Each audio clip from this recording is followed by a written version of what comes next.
I realize that tax reform and entitlement reform will not be easy. The politics will be hard for both sides. None of us will get 100% of what we want.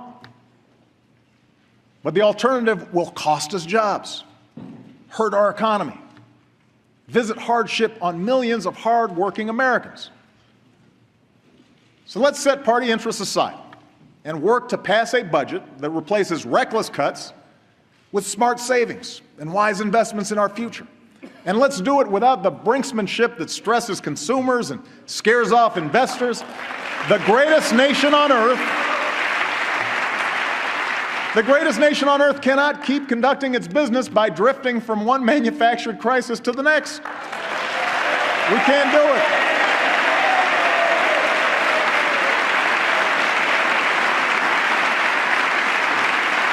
Let's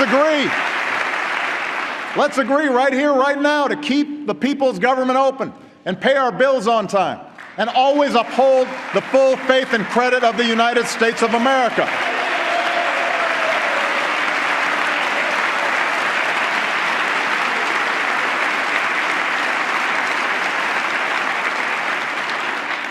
The American people have worked too hard for too long, rebuilding from one crisis to see their elected officials cause another.